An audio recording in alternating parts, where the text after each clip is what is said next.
in improving the quality of life for our citizens, with the aim of driving overall sustainability, delivering essential services to improve livability, and attracting new business and industries to the city to help create new jobs. Before we dive into the heart of our discussion today, please take notes that how the session will be running. All questions from the audience will be taken during the Q&A, and the Q&A icon can be seen at the bottom of your screen. Please indicate the city and country you're from. The webinar is being recorded, and the recording will be made available on the event's website afterward. The presentation will also be made available on the website. To begin today's webinar, I would like now to introduce one of our amazing speakers today. So our first speaker is Dr. Bill Jazurzi. He is a Deputy Director of the Telecommunications Standard Bureau of ITU for the opening remarks.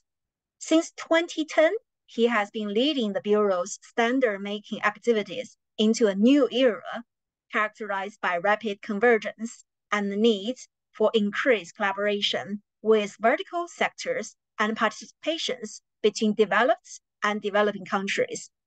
So, Dr. Bill, the floor is yours.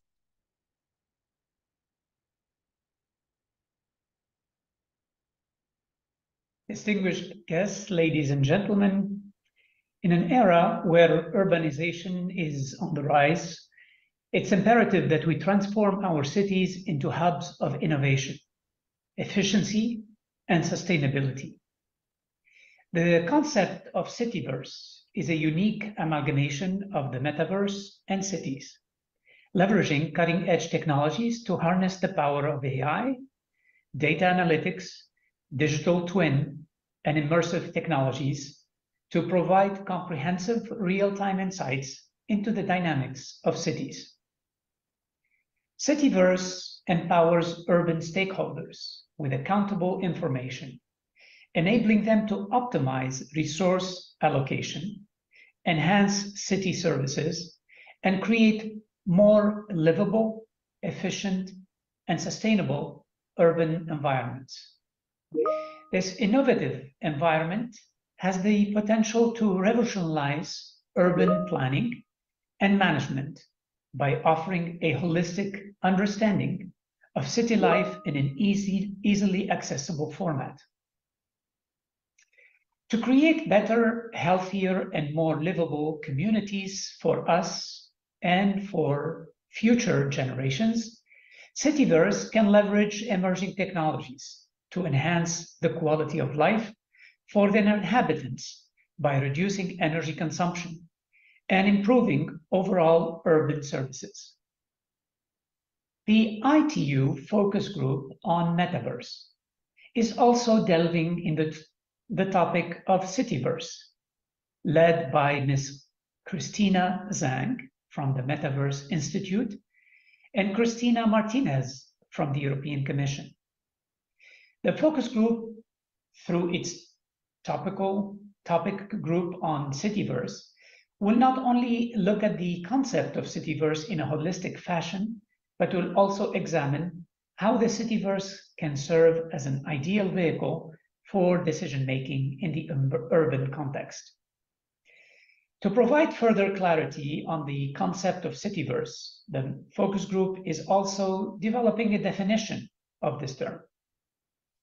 This path-breaking exercise will pave the way for stakeholders to gain a common understanding of what a Cityverse is and how its functioning can be adapted for the benefit of a city.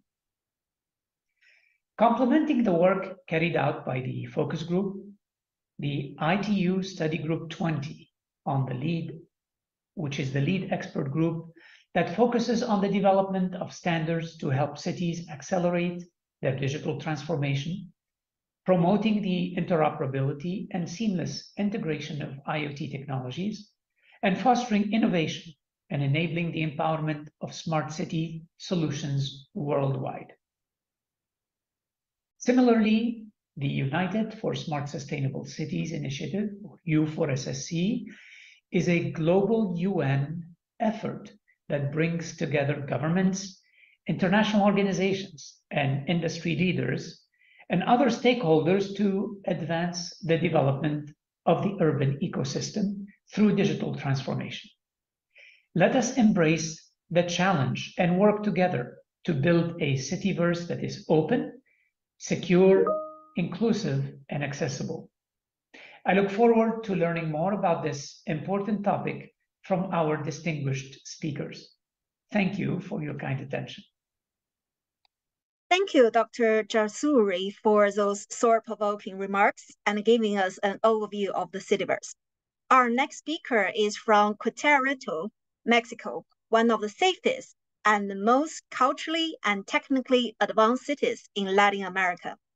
And this city has been recognized by the Financial Times as one of the top 10 cities of the future. Luis Nava Guerrero is mayor of the city, and he is one of the 3 best evaluated mayors in Mexico, with a 77% of approval rate with the population. He is president of the Mexican World Heritage Sites Association and vice president of the Mayors National Association. So I would like now to pass the floor on to Luis, mayor of Querétaro, Mexico. Thank you. Hola a todos, agradezco su invitación a este importante webinar. Me entusiasma compartir este espacio con ustedes para platicar sobre un tema que me apasiona, la ciudad de Querétaro y su vocación como una ciudad inteligente, como una ciudad del futuro. Pero fundamentalmente quiero transmitirles nuestro propósito de ubicar a los ciudadanos en el centro de nuestra evolución. Dicho de otro modo, toda innovación debe partir por darle su lugar a la persona, reconocer que cada vida humana tiene un valor absoluto y por lo tanto darle de la misma forma prioridad a la interacción del ciudadano con su ciudad. Debemos sembrar la semilla de una cultura digital, darle un giro a nuestro sistema de pensamiento, darle un giro a nuestra concepción de ciudad, repensarla y reconstruirla a partir de valores como el sentido común, la creatividad, la innovación y los procesos de aprendizaje de una ciudad colaborativa. Entonces sí, podremos usar la tecnología como un medio para conectar a las personas, para cerrar brechas tecnológicas y sociales, promoviendo el desarrollo de la población y facilitando un crecimiento económico incluyente. Y así, nos va a ser posible alinear las nuevas tecnologías con los fines de la ciudad, fortaleciendo la participación ciudadana e interconectándonos en tiempo real para la detección y atención de las necesidades de la población. Podremos también acelerar nuestro desarrollo a partir de este modelo de ciudad e incidir en factores y retos como la habitabilidad, la seguridad, el cuidado ambiental, la gobernanza, los servicios públicos y la movilidad, entre muchos otros temas. Ya vemos, pues, la magnitud del reto. Como ustedes saben, la ONU, la Organización de las Naciones Unidas, estima que para el año 2050, más del 66% de la población mundial estará concentrada en áreas urbanas, por lo que debemos ser capaces de visibilizar esta área de oportunidad. Debemos anticiparnos, innovar y aprovechar los avances tecnológicos, dándole siempre el primer lugar a los ciudadanos. En la ciudad de Querétaro, hacia allá vamos. Estamos emprendiendo e innovando. Nos alimentamos de visiones globales para generar soluciones y respuestas locales.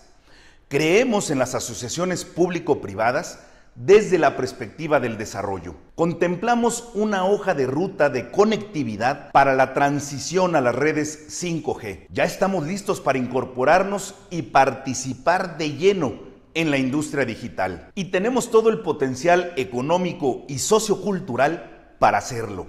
un recurso humano que representa nuestra mejor carta de presentación. Somos además una ciudad que destaca a nivel nacional e internacional, declarada Ciudad Patrimonio de la Humanidad, Ciudad Creativa del Diseño y Ciudad del Aprendizaje por la UNESCO, miembro de la Red de Ciudades Michelin y la Red Mundial de Ciudades del Árbol. También es reconocida por el Financial Times como una de las 10 ciudades globales del futuro y una de las 5 ciudades con mayor potencial económico en el continente americano. Tenemos una industria diversificada que evolucionó a las industrias de tecnologías de la información, de los servicios financieros, de la aeronáutica, los servicios 4.0 y servicios compartidos en la actualidad. Tenemos un ecosistema tecnológico en crecimiento, con más de 350 empresas tecnológicas operando en la ciudad, incluyendo reconocidas compañías internacionales como Bombardier, Continental, Safran y Samsung. Somos una ciudad en donde hoy apostamos a la innovación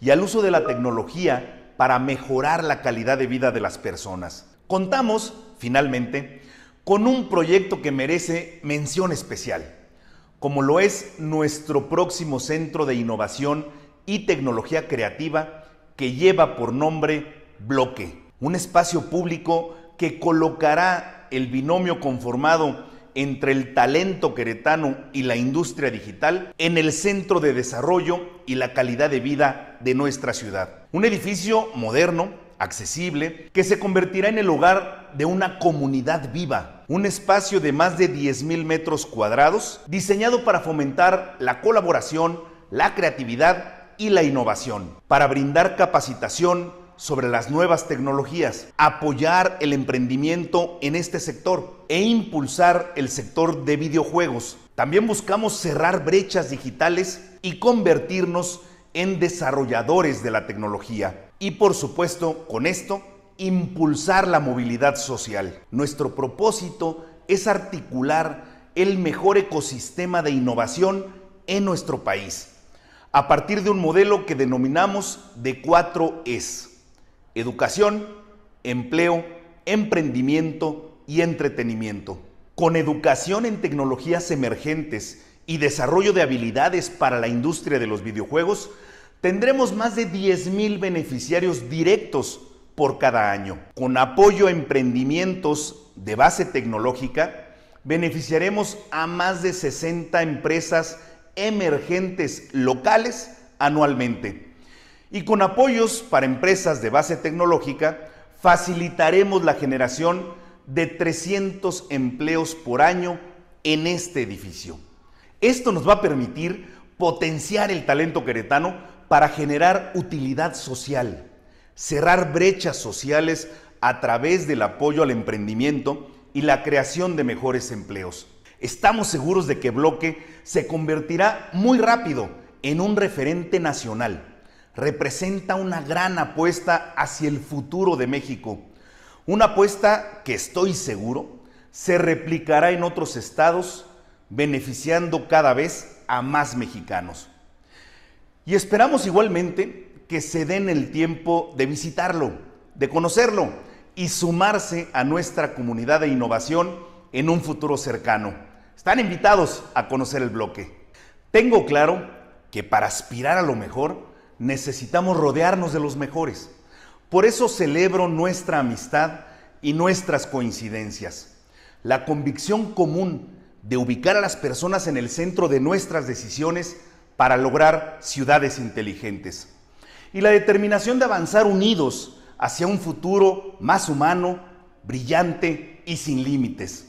Un futuro donde nuestros jóvenes no solo consumen y usan tecnología, sino que la crean, donde nuestros emprendedores no solo sueñan, sino que también construyen y los hacen realidad, y donde cada ciudadano es parte integral de un ecosistema que no solo prospera económicamente, sino que también enriquece nuestro tejido social y cultural.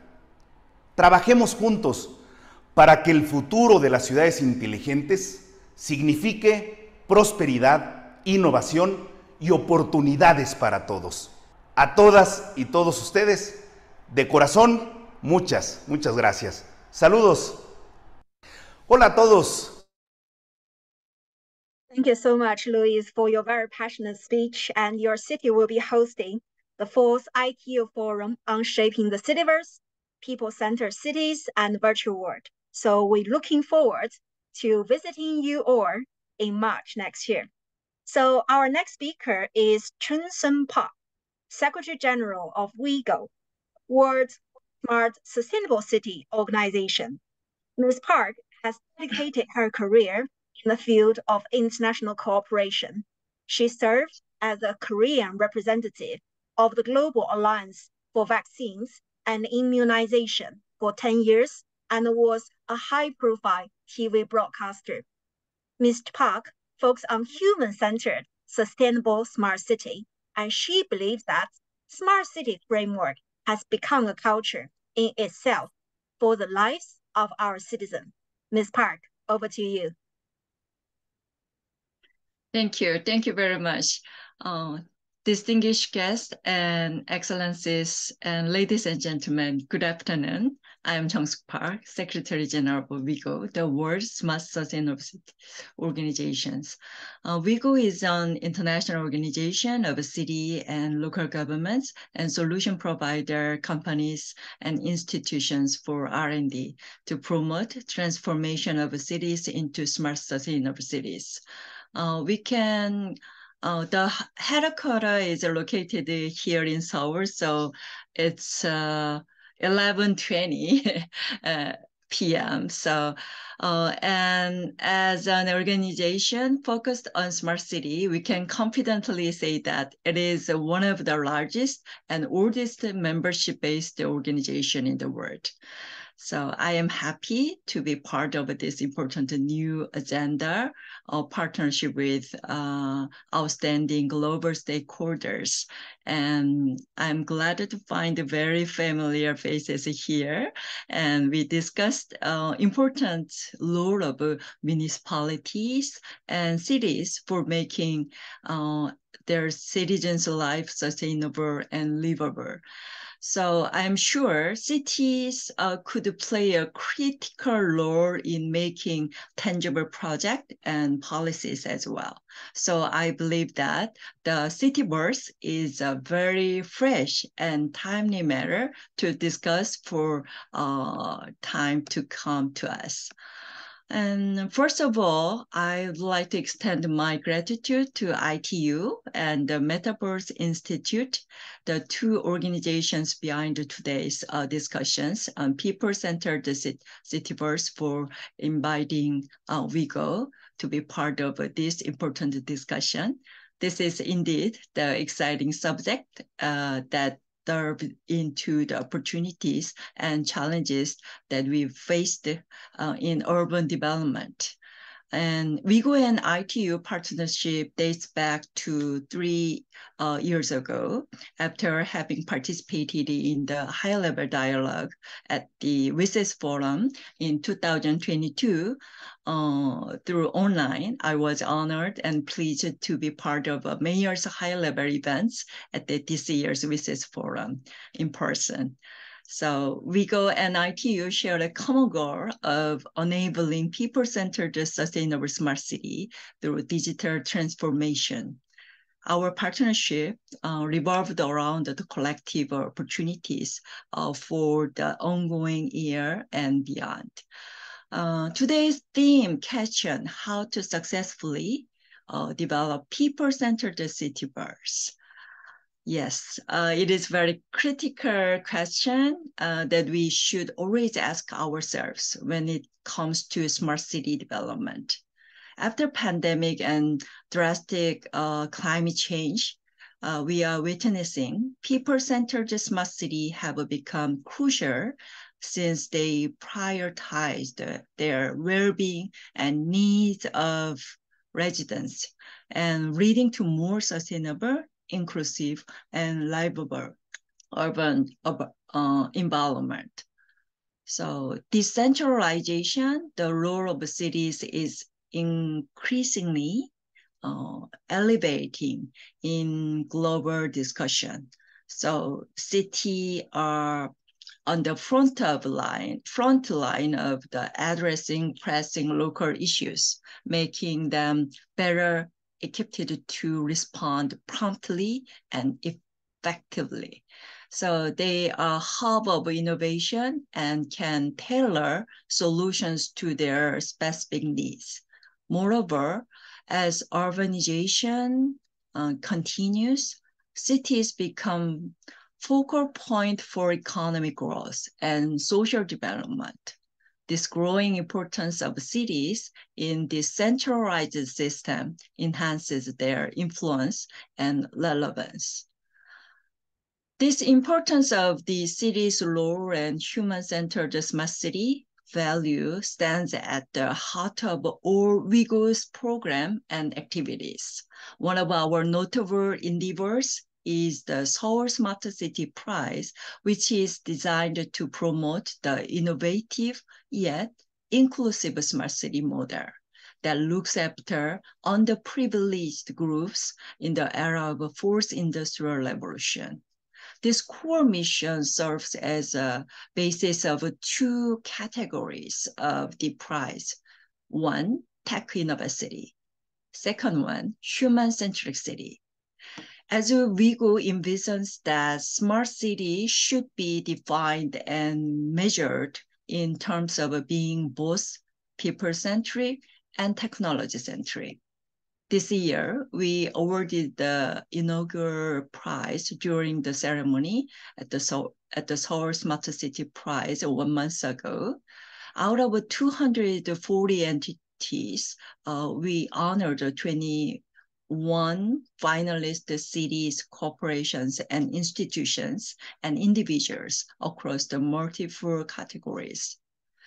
The Human-Centric City Project gold focusing on digital inclusion for vulnerable groups was awarded to the city of Odense in Denmark for its innovation, leadership, empowerment, and advocacy for the people, named of LEAP digital platform. This platform has introduced a groundbreaking methodology for enhancing future welfare through online questionnaires and public engagement. We also recognize outstanding leaders with the Leadership Prize, which was awarded to the Mayor Shakafalas Nur Taposhi of Dhaka South City Corporation in Bangladesh, and Mayor Ugur Ibrahim Altay of Konya in Turkey.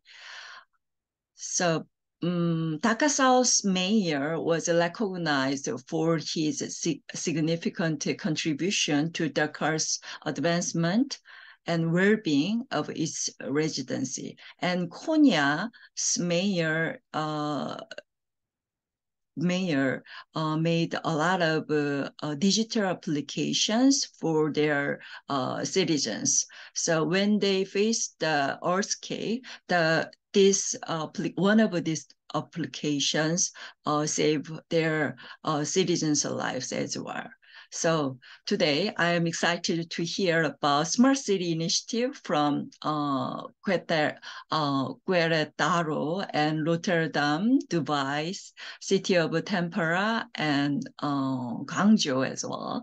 All seems to be strong candidate for the Seoul Prize winners next year. I'm looking forward to meeting your wonderful project as well. And another important programs I want to highlight today is the WIGO I Am the Smart City Index. This year, WIGO has partnered with the IMD Smart City Observatory to publish the Smart City Index 2023. This index focuses on citizen-centric data, combining hard metrics and survey responses to assess how efficiently technology helps cities address challenges and improve residents' quality of life. The IMD Smart City Index is distinctive because it utilizes city-level data from the Human Development Index. This comprehensive approach considers various indicators such as life expectancy and education, income, offering more holistic view of quality of life for city residents, as opposed to the country level data. And last program to share today is the WIGO Smart City Champion, which is a youth program that aims to foster knowledge sharing and capacity building of youth in the field of urban development, sustainability, and smart city development. In the ever-progressing field of smart cities, the youth's role has been refound. Young people have been salient advocates of transitioning to processing official matter from paper to digital, like in banking, schooling, and government-related business, culture, and tourism, etc., as well as promoting social inclusivity. In essence, the youth's innate digital literacy has become a powerful tool to champion forwarding sustainable smart city development. Lastly, we launched this program last year, with a combination of online and offline part, and over 500 students from 100 schools in 19 different countries participated. After the success of last year's WIGO Smart City Champion, this year we are continuing the program with a wider scope in addition to online lecture series.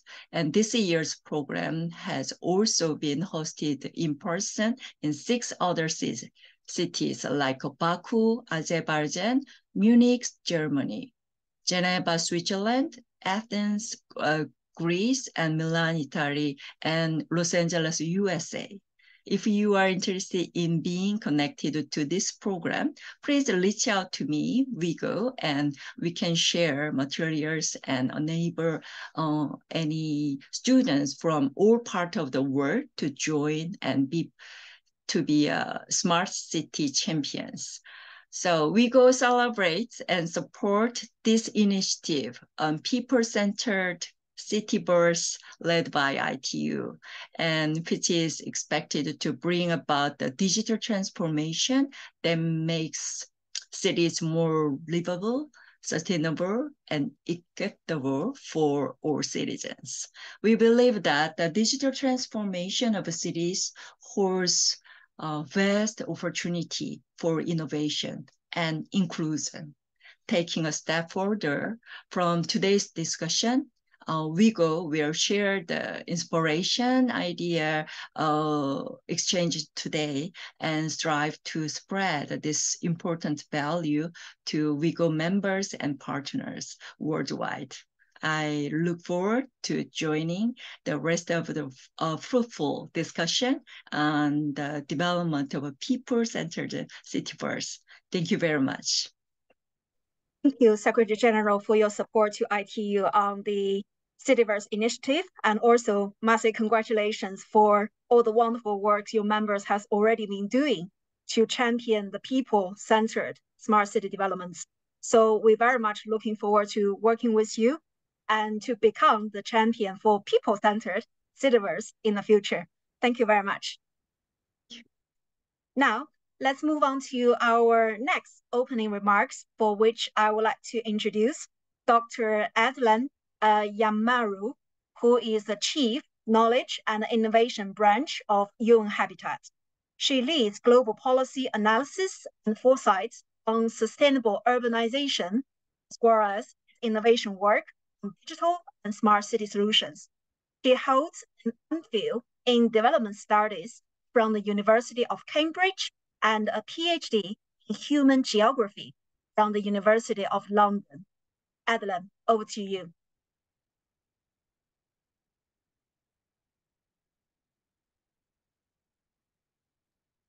Thank you. Thank you so much. I was trying to unmute myself.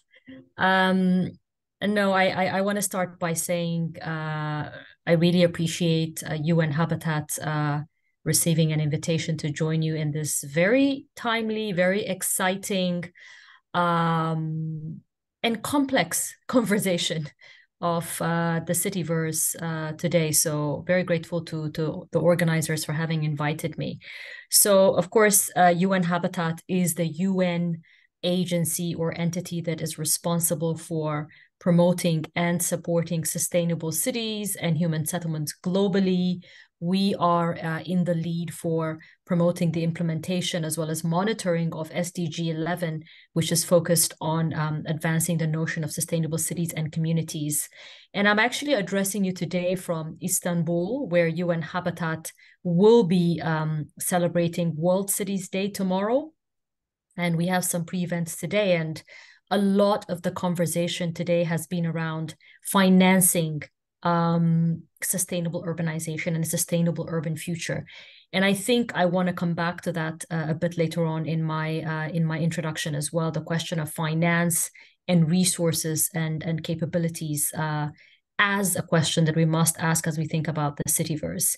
So at UN Habitat, of course, recognizing that we live in a very clearly digital urban world with two tracks of transformations, highly intertwined and highly interconnected, that is the digital and the urban transformation, we do place quite a lot of emphasis on smart city development, both for the present as well as the future that we're looking at in terms of urban sustainability. And as we do so at UN Habitat in our work on smart city development, we recognize, of course, both the innate opportunities of digital technology to help improve the quality of life in cities globally. But as many of us and as many entities today recognize, the risks are also significant and substantial.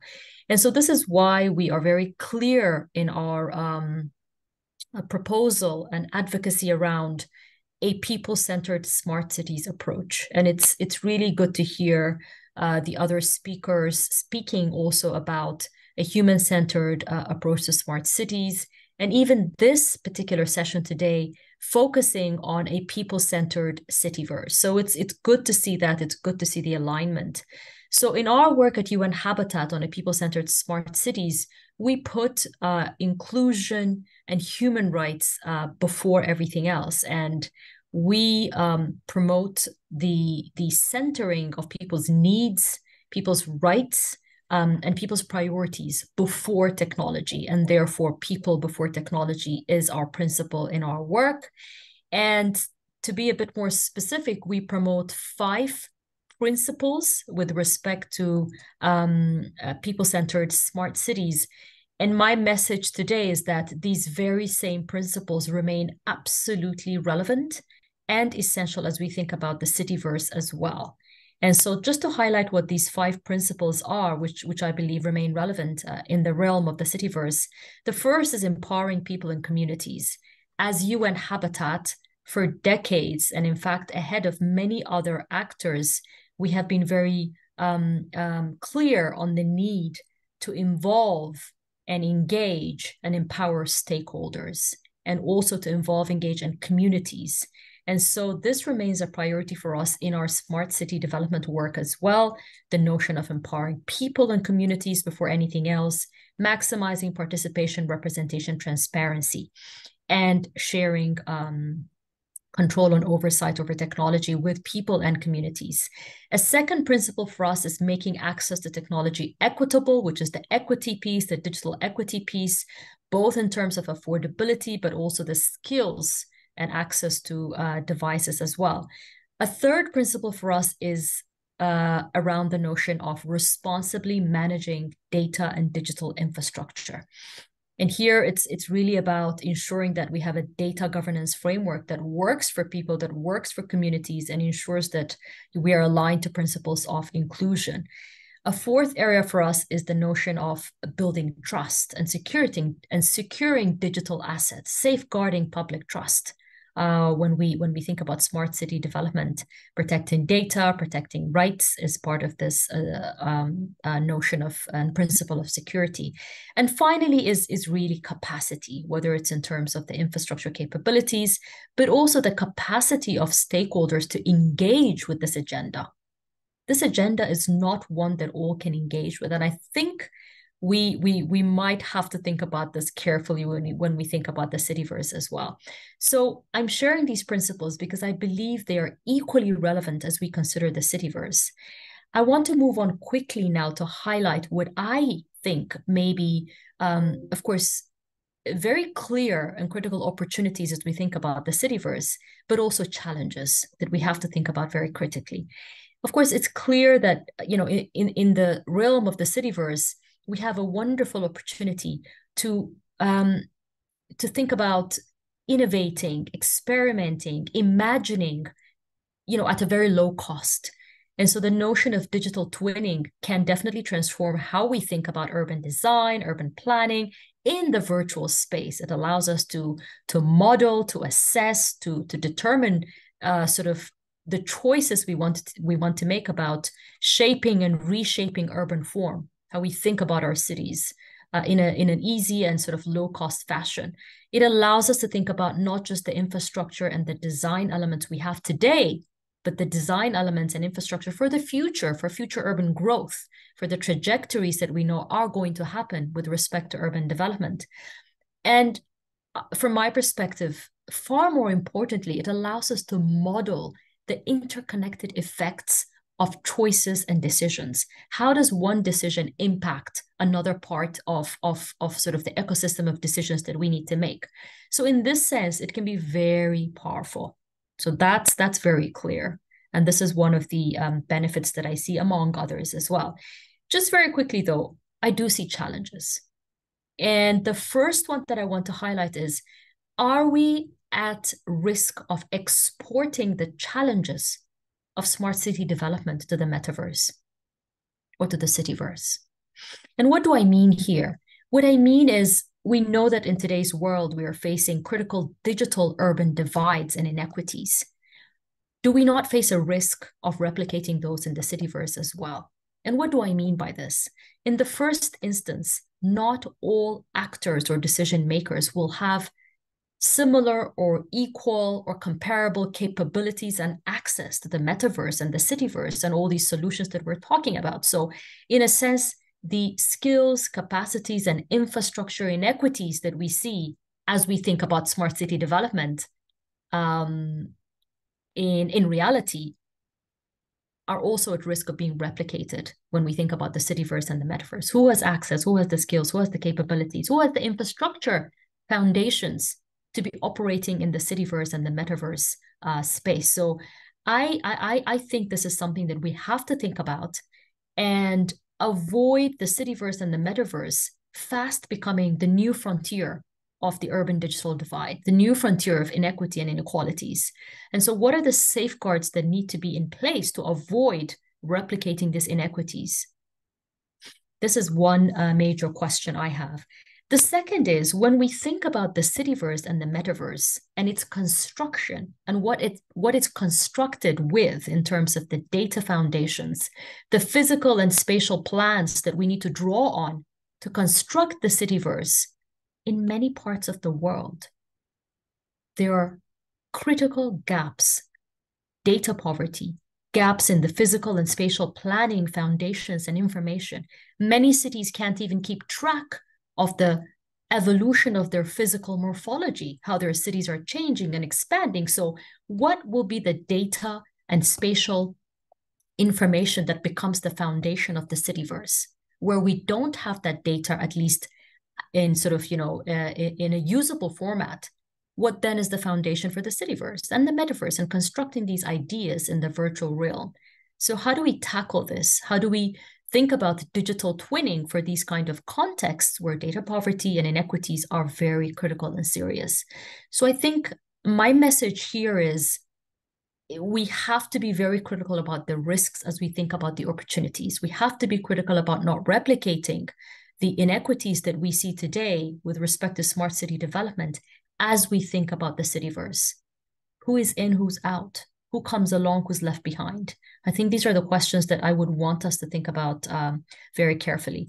Finally, I want to end by saying that these questions are very important for the United Nations more broadly, as well as UN Habitat. The UN is thinking critically about the digital divide and its consequences for global development, our Secretary General is developing, or at least wanting to develop, a global digital compact to ensure that collectively we honor global responsibility around the sort of responding or addressing the risks of digital technology and digital transformation, even though it can be profoundly positive in its impact. And more specifically on artificial intelligence, the UN has just announced a high-level advisory body on artificial intelligence, recognizing how critical this issue is for the world that we live in today, and also for the cities in which we live and the kind of smart city development and transitions that we want to see. So this is the UN's response with respect to artificial intelligence and related issues of the metaverse, is to think about where is the global responsibility, what are the common values and principles we want to see in this conversation, in this space. And I think it's the same questions when we think about the Cityverse. Global responsibility, ensuring that we maximize impact for everyone, everywhere, for all cities everywhere. At least we should aspire to that and ensure that we don't leave some places, some people behind as we look at this very powerful and very promising opportunity ahead of us. So this is my message for today's conversation from UN Habitat. I think it's a great conversation to be in. And finally, my final point is to say that at UN Habitat, we have been tasked by countries, all countries of the world that convened at the second session of the UN Habitat Assembly to develop international guidelines for people-centered smart cities. We have started, we are working on that. And the idea is, again, to ask, in the context of global responsibility, what are the common values, principles, and aspirations that we must protect, we must elevate, and we must promote as we think about smart city development. And the same issues would apply when we think about the Cityverse. So I'm happy to share more information on the international guidelines, which will be finalized by 2025. And we'll take on board some of what's coming out of today and the notion of the Cityverse as well in those guidelines as the forward-looking aspect of the whole smart city development trajectory. Thank you. Back over to you.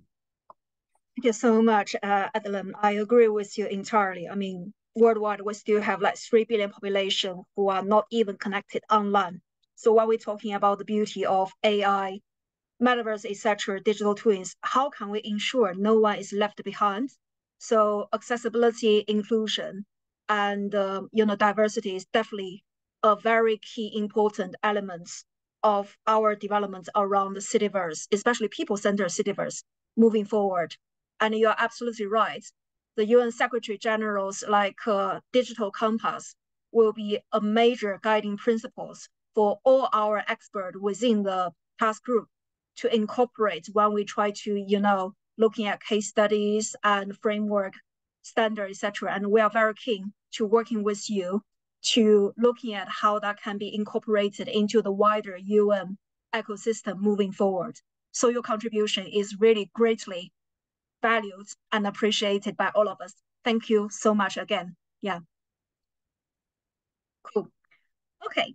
So now I'd like to encourage our audience to type in any questions you have had, and our panelists will do their very best to answer them during the Q&A session. So we have already a very amazing opening remarks from some of the world's top leaders. And now we are going to invite some of our panelists to go deeper into the whole conversation on shaping the Cityverse in the digital age. And I would like to invite Roland van der Heijden, who is Program Manager of City of Rotterdam from Netherlands, to give our first presentation. Let me introduce him very briefly first. So he's originally a city planner, and he has always had a great interest in how a city is developing. So recently he has been looking at how a whole new range of traditional, and emerging technology being utilized within the city environment, especially with the digital space, and how that's going to interact with our physical space to create the future smart city within the Cityverse environment. So Roland, over to you. Thank you. Thank you, Christina, and welcome everybody, and thank you for being here and listening to our stories. I hope I can interest you also with what we in Rotterdam are doing on this turf. So I'm now going to share my screen.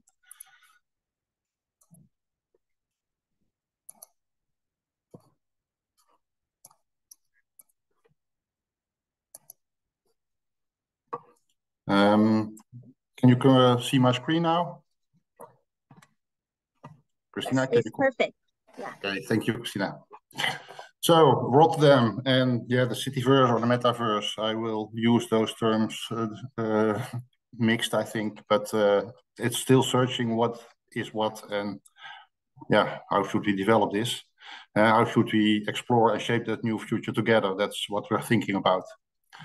And it all starts with the question, what's next? Because when we started in 2018 with our digital city program in Rotterdam, our horizon at that moment was the thinking of what was the digital transformation doing to our city? What kind of city are we becoming? And what does that do with the challenges of our city? And what kind of role do we have as a government in that new city?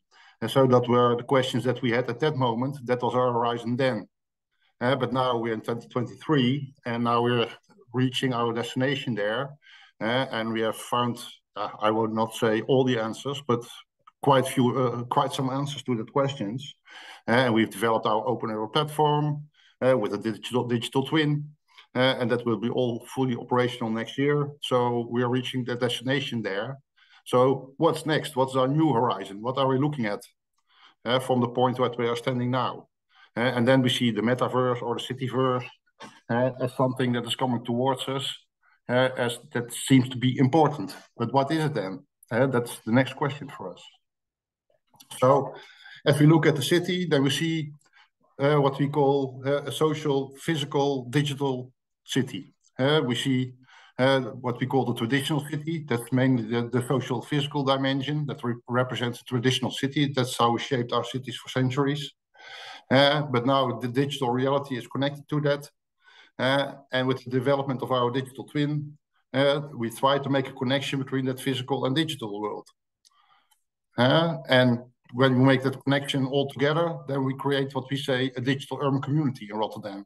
A community, a world in which people completely fluidly move between completely physical surroundings, completely digital surroundings, and every hybrid form in between. And then we see the metaverse coming towards us. What at this moment mainly is something that's happening on that social digital reality. The main aspect of the metaverse is that you'll be footloose. You can be everywhere in that world. So what is then the difference or the same as being a digital urban community as a city? So what's the metaverse doing to that? Now, when you look at that, then you see that the metaverse is footloose. That's its main aspect. It can have connections to a physical place, but in the essence, it's footloose. And at the same time, we see that the city is in its essence defined by its physical construction. And it can also be footloose, but it can also be has that physical connection. And it's really, in our case, when you talk about the city, it's really a local ecosystem.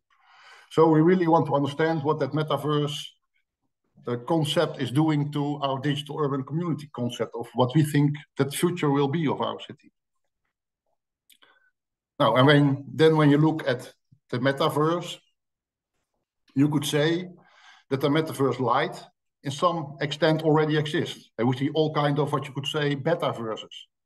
You see immersive tech developments, you see AI developments, you see all kinds of change in behavior of our youth. I often use the example of my own daughter. She is now 18, and when I was 18, I went outside and played physically on that physical square outside. And my daughter now spends the same time, but then in the digital surroundings, hanging around with friends, playing games, chatting. And so you see change in behavior. We also see very negative aspects, like COVID or the war in Ukraine, where you see that digital, physical, and social completely are intertwined with each other, and what it does, and how in COVID in Holland, the digital infrastructure kept our society functioning to a great extent. You see companies like Nike or the development of NFTs, digital art, all kind of expressions there, and lots of money brought in there. But for me personally, what was the most important aspect in which I thought that the metaverse is really becoming a digital world, which is much more than just a tool or a game or whatever, that really real emotions can be attached to it, was when I saw a video that was made in the south of Korea of a mother who was reconnected to her deceased daughter. And she really get emotionally lost in that construction, that VR construction that was built there. And although everybody knows it was not real, the emotions were, and everybody can understand that the emotions were there. So it really popped up the question that this kind of worlds that we are creating can be really emotional. And when you think about that as an extension of our life, you can also think, are we going to die in the future in that digital world? I have a question that this question we can talk about for hours, but it's something that pops up. And what really made for me visible what was happening here was, I don't know if you know the book Sapiens from Yuval Harari, but he talks in that book about the imaginary layer, the layer that we people have created thousands of years ago already, has started with drawings in caves, but also our political systems, our religions, all those things that we have developed are developed by us humans, and we create a value to that system of thinking. And you could say that the metaverse, in some extent, could be maybe I don't know if it's perfect, or ideal, but the ultimate imaginary layer here in our thinking, in our world, where we keep our values from.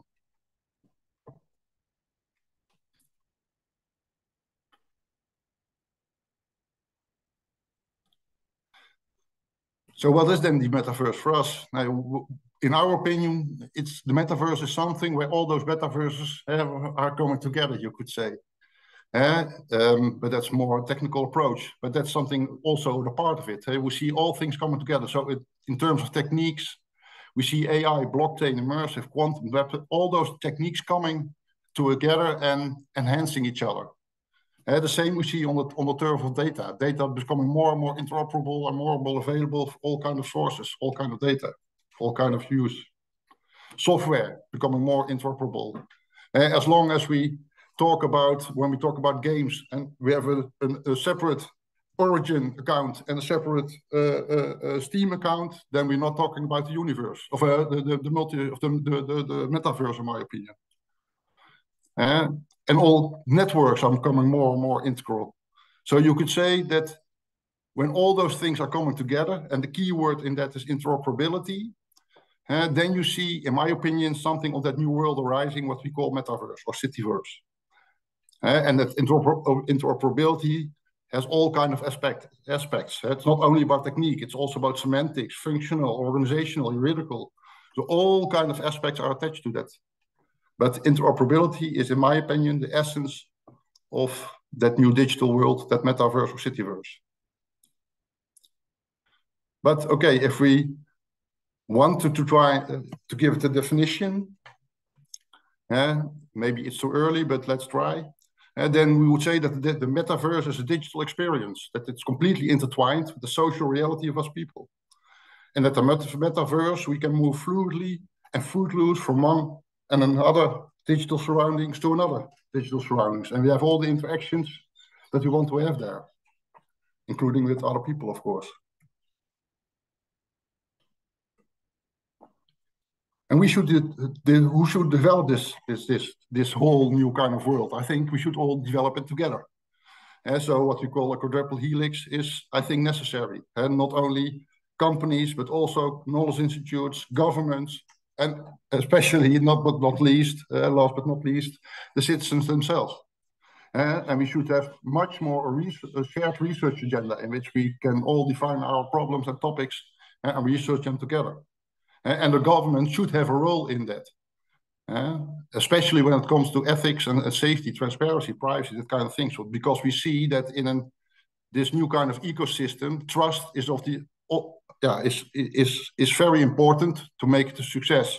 And trust translates into that the role of the government mainly not necessarily as the development of techniques and that kind of stuff, but mainly, of course, creating the right framework there. So it's very important that we also, as a government, take our role in this development. And last but not least, also mentioned by the previous speaker, digital inclusion, because, of course, we as a city are very responsible also for everybody who has troubles to come along in these developments. And so when you look at that new city that we mentioned, and we see that digital transition coming towards this city, and how do we make sure that the city and its citizens in the future will be resilient, and resilient enough to deal with everything that's coming towards them, and that they can have the opportunities there that are possible there. So how do we make sure that we don't have a digital divide? Now, and I really believe that in that sense, to make sure that everybody can participate in it, of course, we as a municipality should focus on the group that is left behind, that growing group of people that cannot come along in this. But we also should focus on the front runners. And not only because they also pay taxes and make sure that they also make the job for tomorrow, but it's also that we should connect to them because we should make them also responsible for taking those who are left behind coming along, because we as a government cannot do that by ourselves. So we also need the front runners to make sure that the people who are left behind also are coming along. So we need to do this together, I think. And that's it for now. Thank you. Thank you so much, Roland, for your very interesting presentation. And our next speaker is Dr. Marwan Azrouni, Strategic Advisor for the Dubai Department of Economy and Tourism, and also CEO at the Dubai Blockchain Center. So he boasts an extensive career spanning over 2 decades, during which he has made very significant contribution to the development of emerging technologies, information security, AIs, etc. So he's also sitting on the Global Future Council of Cryptocurrencies at the World Economic Forum. Marwan, great to see you again, and the floor is yours. Thank you, Dr. Christina.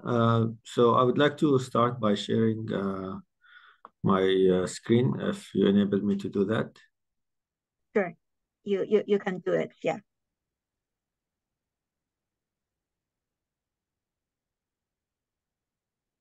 I think somebody else is still sharing the screen.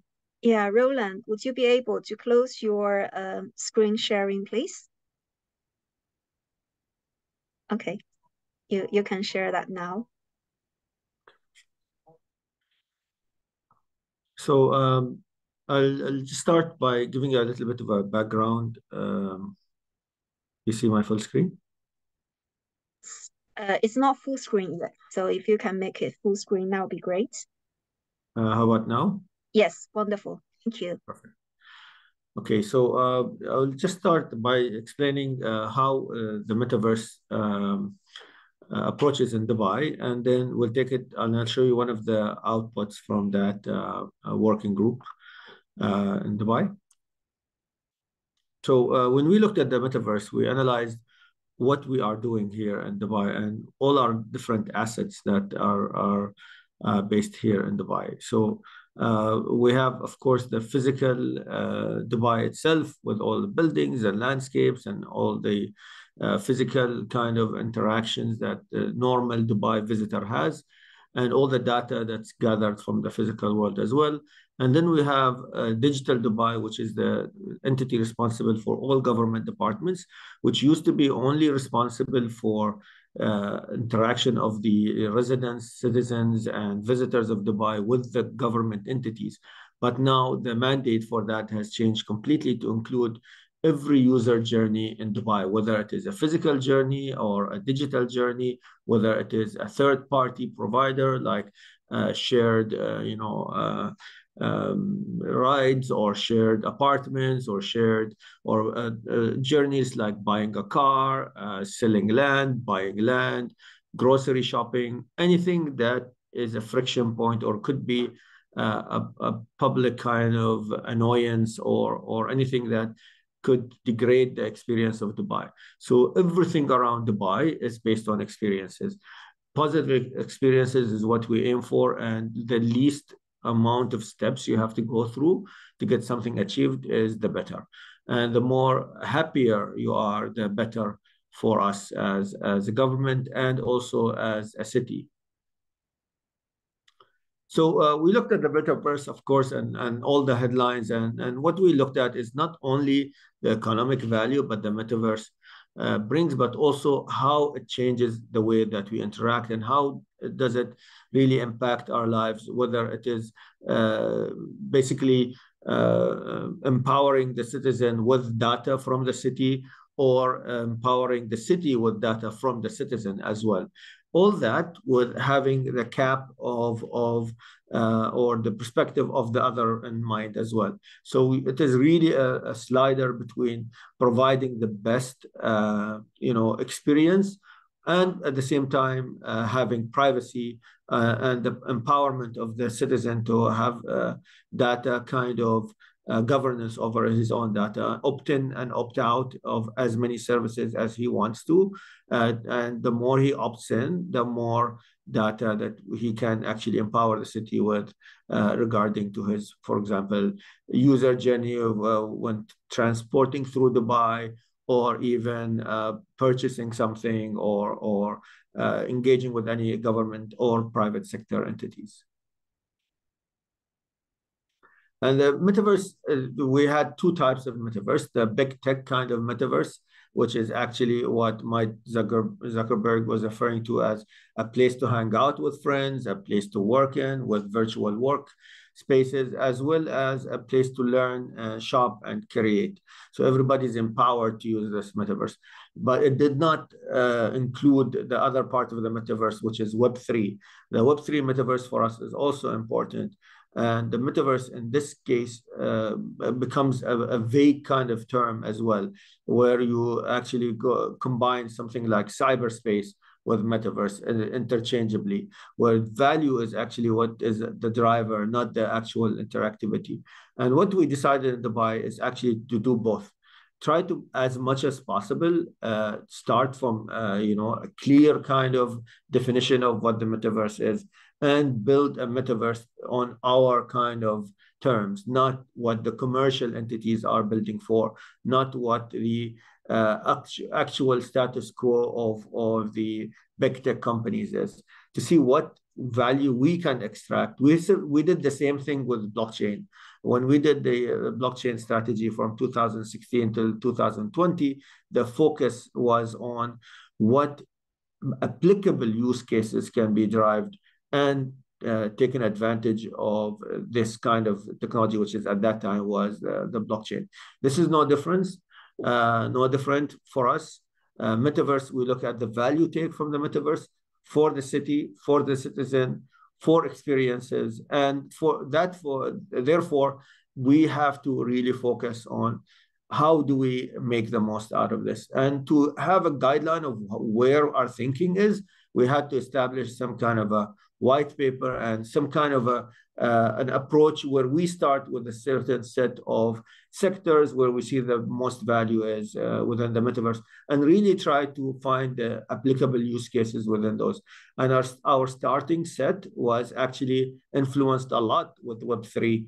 In this case, art and culture with NFTs and NFT digital arts, education with digital courses and remote working. And we have actually a ministry of AI, digital economy, and remote work for that purpose. And that now took a backseat right now because people are coming back to work, but it's not completely gone. A lot of the government departments until today in Dubai and a lot of other Emirates use remote work on a regular basis, if not on a weekly basis. And we have rotations of employees coming into work and working from home. Security and safety for us is extremely important, and I'm going to share more with you on regards to that as well in the next slides. And of course, one of the new concepts is digital land and digital worlds and parallel worlds, worlds like things like Decentraland, things like sandbox and virtual land and virtual ownership. And this is something we're exploring right now by actually buying land and building in it and then seeing the reaction. But we haven't seen a lot of momentum in this area. So it is an area that we're exploring. And of course, the value exchange within the metaverse when it comes to digital currencies or virtual land or any kind of tangible assets in the real world and the physical world, and also the phygital, which bridges both. One of the outputs we've released last month is a responsible metaverse, the self-governance framework. And I would like to direct your attention to Section 3. In Section 3, you'll see that the focus areas have slightly changed from what I mentioned to where we focus on the GDP and the impact of each one of those sections on our GDP and the global GDP when it comes to where we see the value is in the metaverse. I don't know if you can see the slides right now did it shift to a PDF? Yes, we can see it, yeah. Okay, so you can see digital identities, right? And see the responsible metaverse self-governance framework. Okay, so you cannot see digital identity, so I'll stop sharing and then I'll start sharing again. Okay. And then we'll jump into the PDF.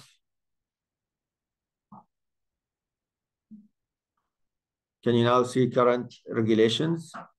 I think it's coming. Yeah, it's coming now, yeah. Okay. Okay, so let's do that. Let's jump into that. So one of the things we noticed that something we have, which is digital identity, and as well as this is all from, let me go to the beginning. Sorry for this. Responsible Metaverse white paper that I mentioned, that's available online. I'll share it with you guys as well at the end of this presentation. And one of the value takes here is actually digital identity. And what we did in Dubai is we started digital identity not on the blockchain, but rather using existing technologies such as PKI, which is public key infrastructure. Data protection is at the core of what we do as well. Things like copyright and IP of digital goods is extremely important, and that's what we are leveraging as well. Legal enforceability by nature, metaverse is global, and therefore we have to have this passportability and accountability for the players within the metaverse. And that's why this is a self-governance kind of document that we cannot really enforce globally. Therefore, it is more like a general kind of guidelines and I would say not a framework, but guardrails that we are considering as Dubai and the UAE. I'll just explain some of the areas and industries we're focusing on to start with, and those are manufacturing, healthcare, tourism, retail, education, and financial services. And those areas are included here because of their impact on the global GDP. I'll jump into some of the use cases that were done here. Well, let's jump into Barbados, for example. Barbados created the world's first metaverse kind of virtual embassy. Instead of creating a physical embassy in a number of world destinations, they just created a way for people to be able to reach out and get actual services from their virtual embassy. It's an amazing use case that was kicked off by one of my close friends, His Excellency Gabriel Abed, who is actually the minister or the ambassador of Barbados to the UAE. In the UAE, of course, we launched our metaverse strategy back in 2022, and the aim for which is to create Dubai into one of the top 10 metaverse economies worldwide. We have aimed for attracting more than 1,000 companies. We actually right now have over 1,850 companies within the blockchain and metaverse space, and also to create 40,000 virtual jobs by 2030. We created a from scratch virtual asset regulatory authority as well to support this metaverse kind of shift in the way we do business here in the UAE. I would like to just, before I conclude, to mention that data privacy and data protection is extremely important, and IP within the metaverse is something that is high on our agenda. Of course, data sovereignty, self-sovereignty over data, and cybersecurity is one of the highest priorities for us as well here in Dubai and the UAE. And we, of course, use technology through two things, actually. One is technical enforcement and, of course, legal enforcement. So a combination of both is what we have as an approach for this kind of protection.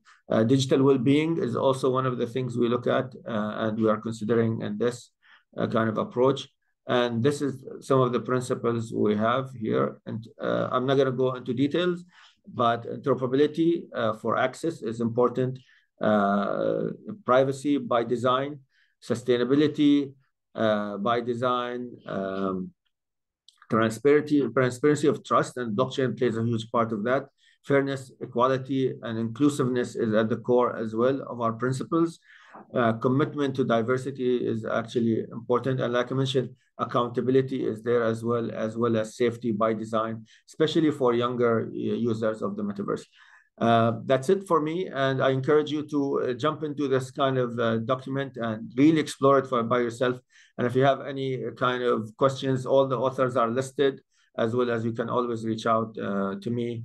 All the authors are listed as well in the end of the document. Thank you very much. I'll stop here. Thank you so much, Melvin. Every time when you speak, I learn so much from you. And I think lots of governments will be very curious, how you guys are able to create the whole ecosystem around the metaverse or cityverse to attract foreign direct investments, entrepreneurs, and global talents to go to Dubai. Or maybe that's something we can all learn from you guys in the future. We learn by doing, and I think we always practice what we preach. And every single thing that you saw in the white paper, before we enforce it or put it out to the world, we actually practice it and actually do it in Dubai before. Even there's a mandate or regulation. We are at the forefront of this technology, as always, with our leadership in Dubai, always encouraging us to design the future and also build it. Wonderful. Thank you so much for joining us today. Yeah. My pleasure. Cool. Our next speaker is Teppo Rannanen, and he is the Executive Director of City of Tampere in Finland. And he has been working with Deloitte in 2002 and 2016, and the last 2 years in London as a member of the global technology, media, and telecom leadership team. Before that, he was the CEO of Deloitte Finland for 12 years. So Teppo, it's always great to meet you. And we recently did a report together to launch the world's first people-centered metaverse strategy, Tampere Metaverse Vision 2040. So the floor is yours. Thank you.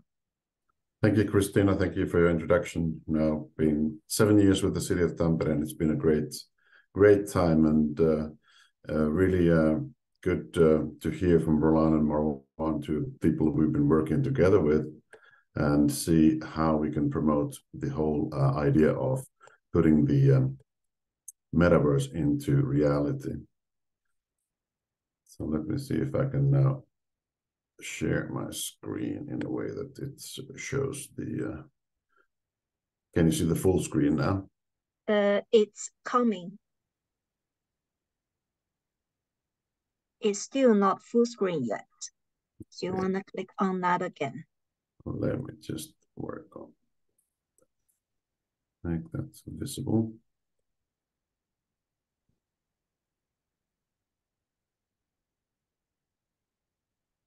Let's do it again.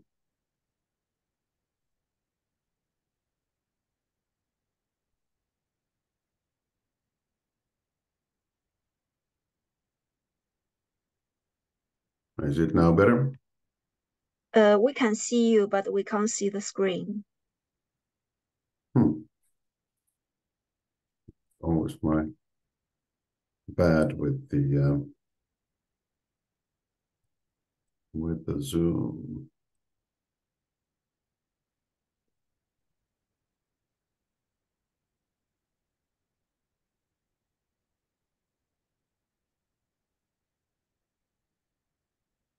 Yes, it's coming. Thank you. Okay, cool. So let me talk a little bit about what we have been doing in Tampere around the idea around people-centered cityverse and metaverse. And we have been looking at this whole notion around the human-centered transformation thinking. So that has been our main focus for the last 5-6 years when we've been developing our smart city thinking. Now, this is something where we feel that it's really, really key to look at it from the point of view of people, of our citizens. How can we make sure that all of the technologies we're putting in place, how the data we are using, how that can be actually used in a way that it will improve the life, the everyday life of our residents, of our people, especially those who have challenges using new technologies, and how we make sure that our elderly people or disabled or kids can best be served using the modern technologies. So if we are looking into where we are right now and how we are moving forward with this, we can be, let's see if I can move forward now. There we go. So we have been moving on this Tampere vision, systematically working together with companies, working together in the whole ecosystem to be providing the best possible ways of pulling in the right resources, the best resources around the world to help to develop what we have wanted to do. So our reputation as one of the partners who is more willing to share things and give ideas has been now promoted quite nicely, and we have a lot of companies. In our first phase of our Smart Tampere program, we had 450 companies working together with us on more than 200 use cases. So we are looking at this from a different benefits point of view, where we definitely want to be working to improve our social, urban, and ethical services based on actual needs. That's the sort of a real human-centered and people-driven idea that we're doing. And also placing citizens as co-creators of urban interventions.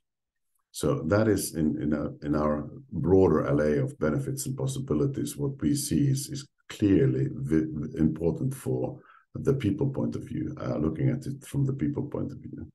But also it's like how we can best use the technologies that's available, how we can best make sure that the data we have is used for these purposes. Now, in our Tampere strategy, we are really looking for something where we want to be boldly embracing what is going to happen, pioneering the future, and developing a really, really challenging task. So one of the examples is when we developed the metaverse vision for 2040, which is ambitious vision of what we want the city to look like. And we know that there's a lot to do in order to get there. We've been trying to put practical things in place and know where to start with. So what we started with was a 5 flagship programs where we looked at what we can do today to move towards the metaverse, which is really people-centered and people-focused. And we have in 5 different flagship programs. There's a lot of material and slides, which I will go through quickly, but I will be happy to share the slides for you to learn more about that. But we've been looking at the angle from the companies we have, the businesses we have, looking at our international talent that we have, looking at our kids, youth, and children point of view, looking at from the sort of a safe pedestrian city point of view, and then sustainable city point of view. And in those, we have been looking at how can we help businesses grow using data, using AI, using new technologies in helping our companies to be better and successful in our city.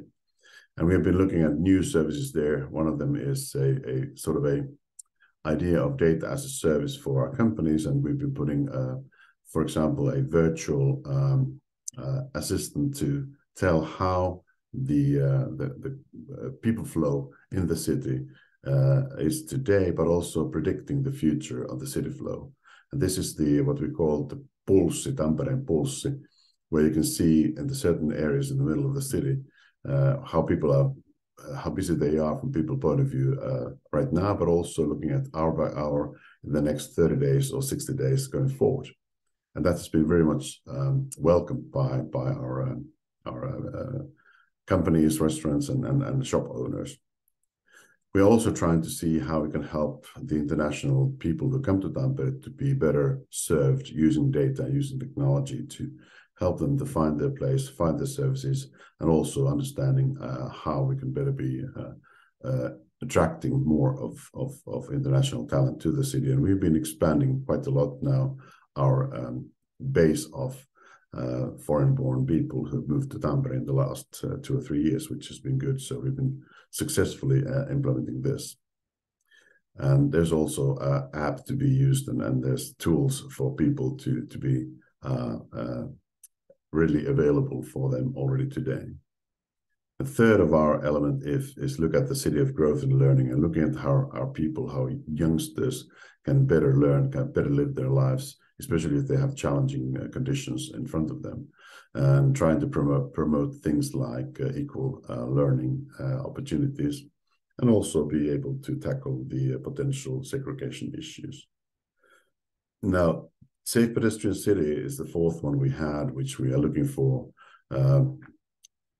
digital twins, XR reality, to be able to make sure that we have an interesting city which is safe and also brings the different types of new exciting things to see and watch in the city. So that is something which we are really proud today and how that is moving forward. The fifth area is the sustainable city, where we're looking at the whole concept of fully digitalized twins on a city, both the built environment and non-built environment, looking at how to move around, how to secure things like drone corridors, autonomous driving, and also the public transportation issues within our city. So these are things that we are doing today, providing a lot of, we have a full-fledged IoT platform in place, which gives us a lot of information, a lot of data about what's happening in the city. We have an app which gives us different information about our CO2 emissions and the traffic and travel, air quality and kind of things.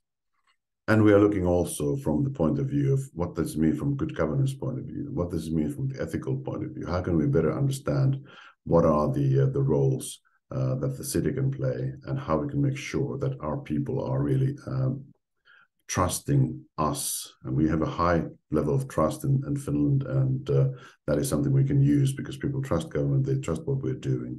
And we are really looking forward working together with our partners in collaboration of the Cityverse development, both in European context, but also globally. And that's why we're happy to be part of this program and part of this seminar today.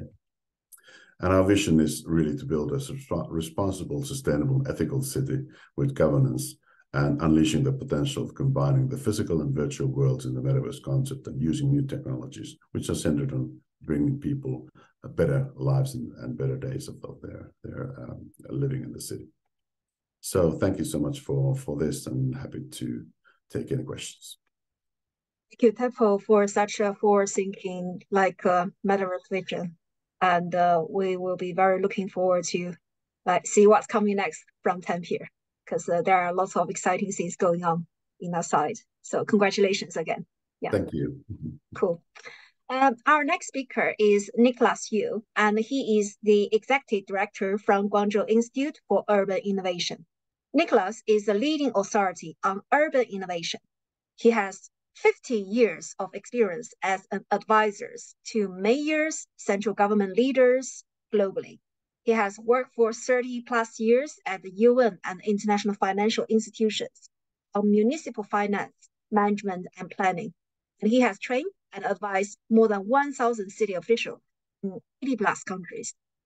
So he is quite a well-respected figure in the urban planning space. So Nicholas, we are very delighted to have you here today. Over to you.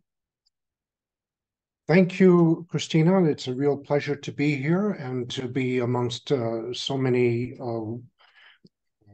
prominent people who are working on this very challenging but yet exciting new development. I would just like to share a use case with you today because I think we are all talking about principles, looking at standards. We're trying to define what the Cityverse is. But I've recently come across a very interesting case in my work, and I would just like to share it briefly with the audience. It's basically from the city that I'm working in, which is Guangzhou. And what happened is that a few years ago during the COVID lockdown, Guangzhou is a city of about 18 million people. There are just a simple statistic, there are about 160 to 170,000 births a year in this city. Now, what happened during COVID was that, of course, they didn't want pregnant women, mothers to get infected. So they tried to avoid that these women need to come to the hospital to do routine tests. So what they did was give each pregnant woman a kit. This kit was linked on a 5G network, and they could do 6 basic tests at home, including photos and other things with the mobile phone. And this data was shared across the cloud that only hospital health workers had access to. And if anything was anomalous, what happened was that the system would immediately notify the doctors and say, look, there's something that isn't quite right here, so please take a look at it. The doctors would then look at the data and the system would advise the pregnant mother where was the safest place to go for additional help. Not the closest, the safest, because this was all geolocated information. They knew where she lived, they knew where she worked, they knew where she usually goes for shopping, etc. So they could, and because the Chinese were testing almost every other day, they were able to come up with a safe map for this woman to seek additional medical advice. The system worked very, very well. So well that the authorities decided, why don't we try to use this infrastructure that we've created for other purposes? So one of the particularities in China, it's also shared, I think, by Korea and Japan, is that we have neonatal jaundice at a much higher rate than anywhere else in the world. It is apparently genetic. And we also have very high rates of this problem. Normally it goes away by itself. I mean, babies in the West also get neonatal jaundice, but usually it disappears after 3 or 4 days. And it can usually be treated very easily as well. But for some reason in Northeast Asia, we have a very high percentage of cases that become serious and even life-threatening. And the cost of, should it get serious, the cost of treatment is very, very high. It requires nothing less than blood transfusion. And that for a newborn is a very difficult thing to do. So basically, they adapted the infrastructure, and now after the mother goes home with the newborn, she can monitor the baby for 8 to 10 days. That's the critical period, the first 8 to 10 days of the child's life. And if, again, using a very simple kit, using her mobile phone, taking temperatures and things like that, she can actually share that data, again, over the cloud. And again, with AI assistance, the system will pick up any anomalies. And if should there be any anomalies, they will immediately, a medical officer will contact the mother. This system also worked very well. In an year and a half, with more than 200,000 births, the serious cases dropped by more than half, and no deaths reported. And the cases requiring expensive treatment dropped by 90%. So basically saving the healthcare system a lot of money. Now the system is being extended until the child is 18 years old. And what I'm working on personally right now is looking at the policy framework together with the government of Guangzhou and other provinces to see how the data that has been collected using these two systems can be used to create a digital twin of the baby. Now, the idea is that if we create the digital twin just using DNA information, no other information is required, we can do two things. One is accelerate the growth of the digital twin so that it grows, let's say, a year every day, and see if this child naturally develops any illnesses. And if it does, then we have an early warning system. So let's say this child before the age of 18, sometime around 11 or 12, develops an illness, then we have a red flag system. And the medical profession can begin to advise the parents to looking for certain symptoms in a timely manner. The second one is even more interesting, is that if we do create the digital twin, and of course the digital twin doesn't eat McDonald's, doesn't drink Coca-Cola, should the real world baby develop a problem, a health problem, then using AI, we can very rapidly estimate whether the cause is medical or not medical, because we know that children born today, 90% of the illnesses that they will suffer from will be socially determined, which means it's either because of their social environment, their physical environment, the natural environment, etc., what they're eating, lifestyle choices. So this becomes really interesting, is that if the real world baby develops an ailment that the digital twin doesn't develop, then we can most probably begin searching for the real cause. Right now, if a child is sick, the parent has no other choice but to seek medical advice. But here we could bring together all the other data that we have on their housing conditions, working conditions, living conditions, etc., and begin to look at real prevention. So here is a use case, if you wish, of how the Cityverse, how AI and other technologies can help truly develop a preventative health system. As we know, probably the two biggest impacts of AI on human society, one will be the future of work, and the other one will be health and well-being. So here is one case that I'm following very closely, because I think it can be a case from which we can learn a lot. And of course, the principles that we need to derive from it. For example, in order to build that trust with the data, one of the principles that we're thinking about is to use an independent third party that has custody of the data, but only for building the model. Once the model is built, there's no reason to keep that data. And so if that is an independent third party that is trusted by everybody, then I think we can go a long way. So that's all I wanted to do, was to share this use case with you. And as I said, it's work in progress. This is very impressive and interesting, as we know that Dr. Geoffrey Hinton, who is the godfather of AI, he mentioned recently in the interview that he personally believes that AI can play a massive positive impact for humans' healthcare moving forward. And this is perhaps one of the most powerful case studies we can looking for in the Cityverse environment.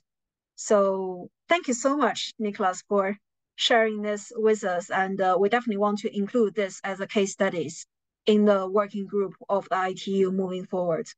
Thank you for sharing that with us. Yeah, cool. Our next speaker is Dr. Ian Opperman. He is the Chief Data Scientist of New South Wales Government of Australia. And he leads the New South Wales Government AI Review Committee, another AI, it's very important, and the Smart Places Advisory Council.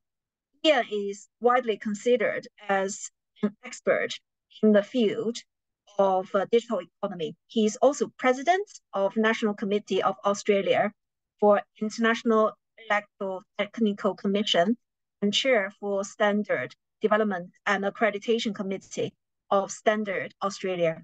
Ian, over to you.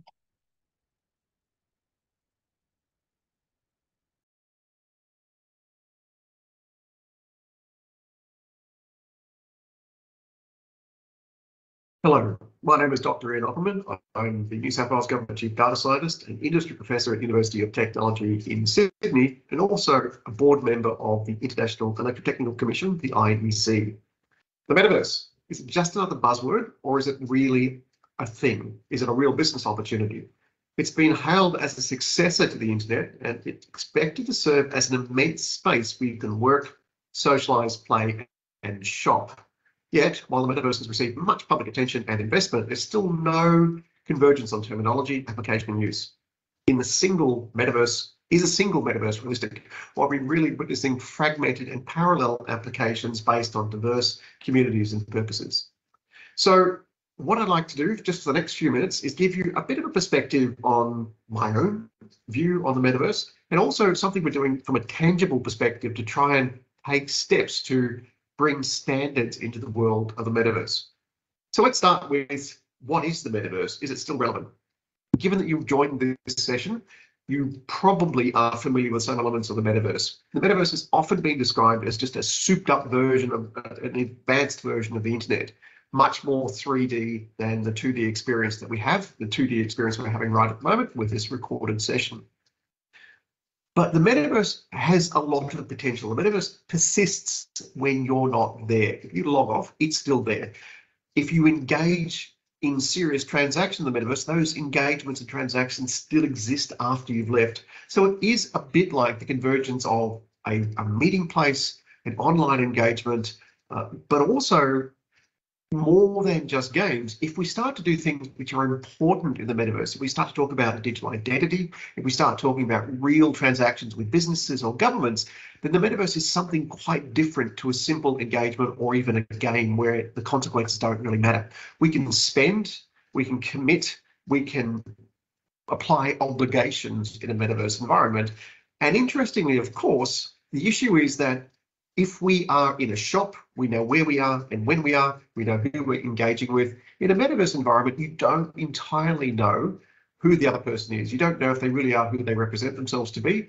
You don't know whether or not you have the right to engage in a service. Maybe that service is gambling, or maybe that service is consumption of restricted material. You don't know whether or not you are in the right domain for those applications or regulations to apply.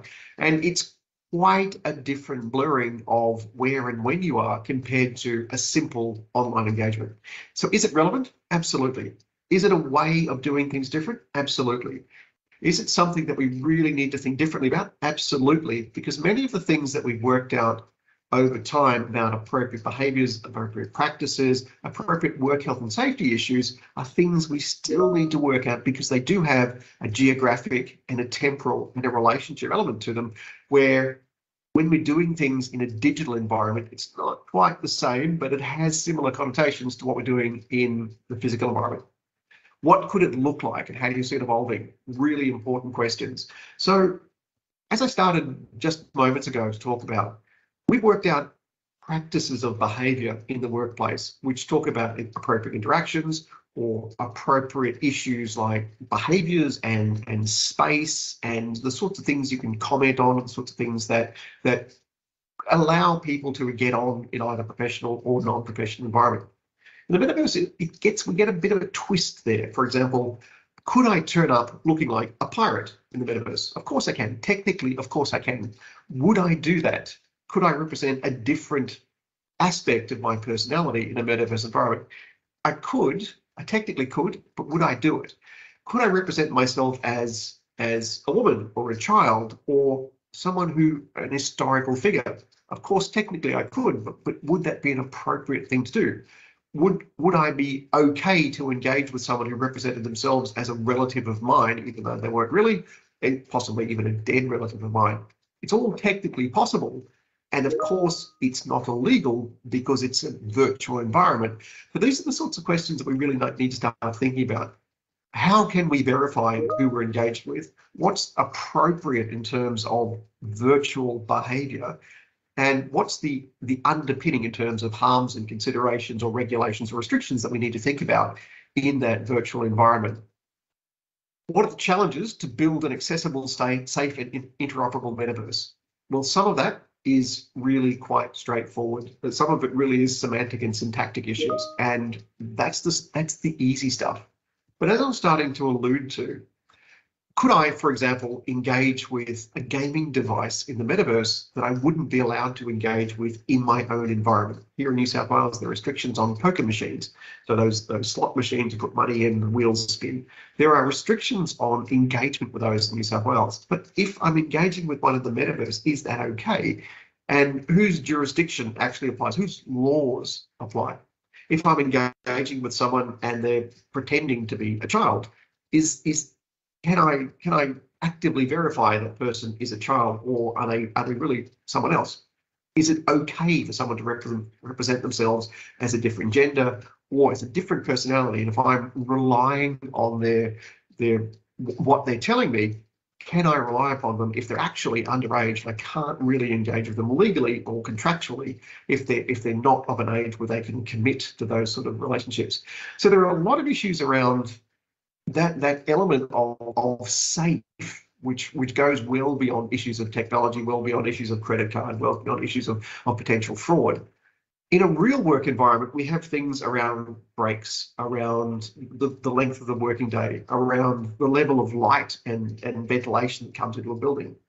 Do we have the equivalent of those issues in a metaverse environment? For example, how long should we be expected to operate in a metaverse environment? What's the equivalent of light and fresh air in the metaverse environment? What's the equivalent of appropriate space between workers and appropriate interaction between colleagues in a metaverse environment? These are the sorts of things that seem to have a relatively straightforward equivalent in the metaverse environment, but don't necessarily map when things like how we present, how often we engage, how we engage, they don't have a natural equivalent in a metaverse environment. So there's some things we need to think about, which are possibly not, I'm dipping into the metaverse for 30 minutes and I'll leave, and that was a really interesting experience, to this is how I go to work every day. This is how I engage with people every day.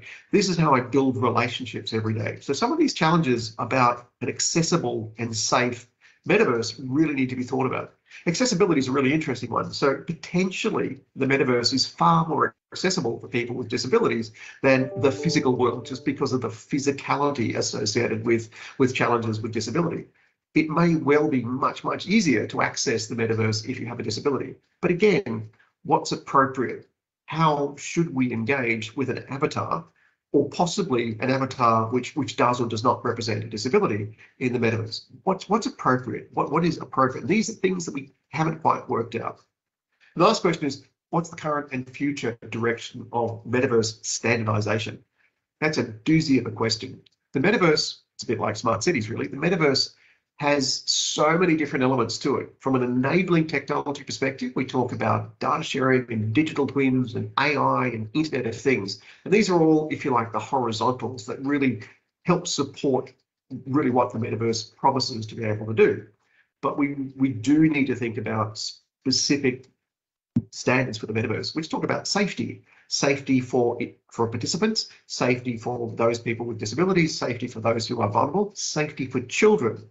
And we also need to think about this from a very, very different perspective. Very often what we do is we work with industry groups, we build consensus slowly, and we create standards. The metaverse is moving much, much faster than anything we've seen before. So being able to adapt to a much more rapidly changing technology where there is not yet an acknowledged industry group that we should work with is part of the challenge of developing standards for the metaverse. What we're doing in Standards Australia is using an alternative pathway for developing standards, so something relatively new for us, which does acknowledge the fact that it's different for an area like metaverse. It's different for a whole lot of emerging or rapidly changing technologies. And we are using the alternative pathways to develop standards for child safety in the metaverse. And that's a really important one. So again, if you're a child or young person, how do you appropriately engage with the metaverse, given that all the different ways of normally telling safe engagement, safe conduct, safe environment suddenly get turned on their head in the metaverse environment? So we're trying to cut through some of that. How do you tell? How do you represent? How do you validate? How do you verify? We're trying to cut through some of that with standards specifically for child safety in the metaverse. There's a long, long way to go, and we will, of course, keep working on the technological enabling standards. We also, in the world of ISO, IEC, JTC1, are working on issues around trustworthiness. And we, of course, are making really good progress on data usage and Internet of Things and digital things and so on. But it's specifically in the context of metaverse that we really do need to take some big steps forward where we embrace that whole more holistically. So, sorry I can't join you in person. I hope you have a really fantastic conference. Thanks very much for having me. Thank you so much, Ian. I agree with you that standardization for the future of Citiverse is really crucially important, especially when it comes to safety and all the other matters. So I'm going to invite another expert from the standardization committee to join us and talk about his view on this important issue. So Ralph Ma is chair of the IEEE Metaverse Standard Working Group, and he is an expert in the field of consumer electronics with 20 years experience. And he's currently director of technology at VerseMaker, which provides integrated service for China's metaverse development. So Ralph, over to you.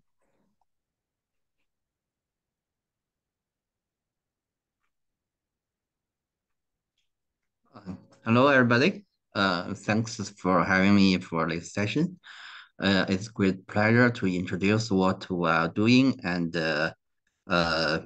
what are we planning to do. So, yeah, that's the IEEE Metaverse Standards Committee. This committee is approved by at 21 September 2022, but we are starting our work from back to 2017. About 6 years ago, we set up the formerly IEEE VR and AR Standard Committee. No, things changed, so we have a metaverse, we have a more technology involved, so we change to our new scope. The scope is develop and maintain standard recommended practice guideline and for the visual reality and augmented reality using an open and extended process and to advocate them to a global basis. So you make it full screen, please? Sorry? Can you make the presentation full screen? Also, okay, sure. Thank you.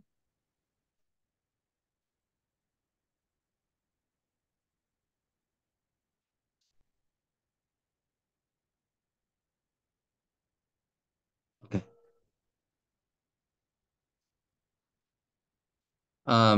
So this slide will show the current standard we are developing. We have a P2048 standard for metaverse terminology, definition, and technology. And we have some standards regarding the ethics for the metaverse. We also have standards for identity in the metaverse. Actually, we are divided metaverse technologies is a collection of emerging technologies into three main core technology and some supportive technologies. Like we have three computing technology, like spatial computing is a core technology for metaverse. We also have a persistent computing for the metaverse. Another one is trust computing. Trust computing is like Web3 blockchain is decentralized finance.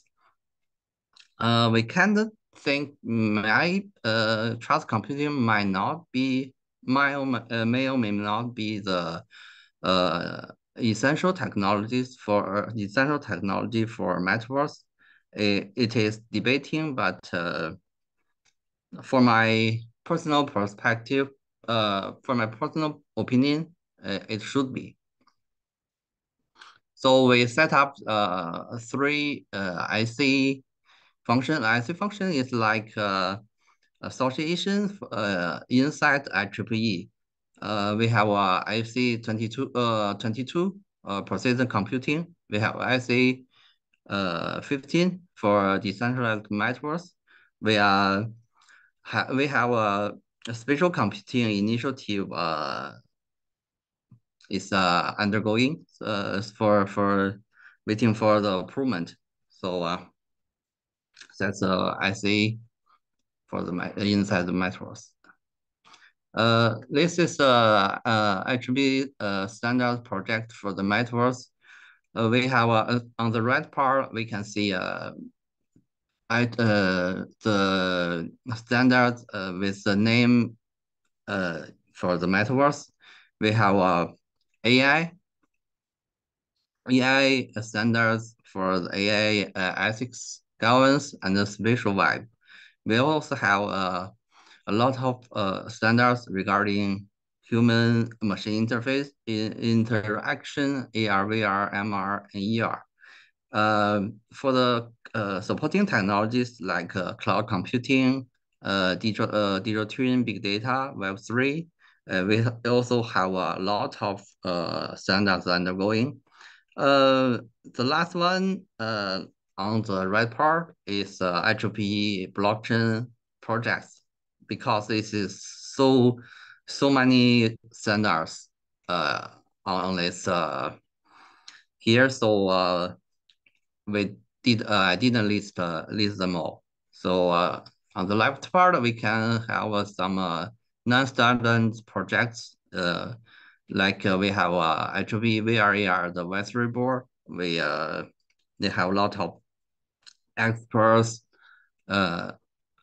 for giving us advice, giving us some suggestions, advice for our standard activities. We also have extended reality ethics initiatives to oversee all the ethics related standards.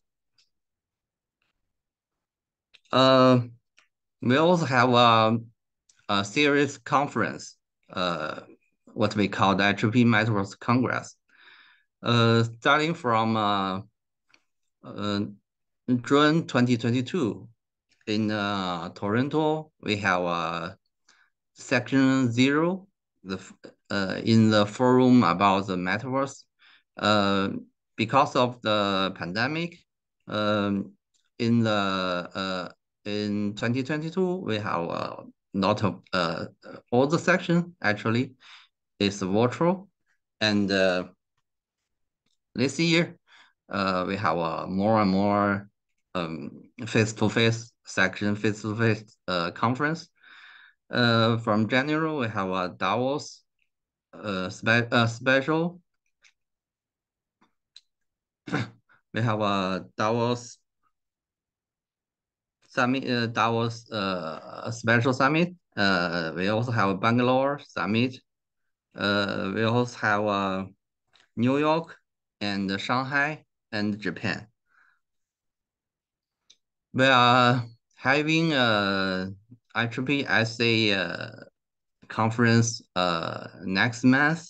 Is to celebrate the 122 years for the standard developing and the 25th anniversary for the standard IEEE standard annual standard association. There's a lot of topic regarding the metaverse and AI. If you are interested, we also have a live signal.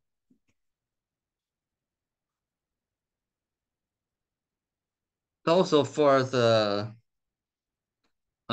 we covered a lot of topics for the IEEE Metaverse Congress. Some of our experts introduced digital Singapore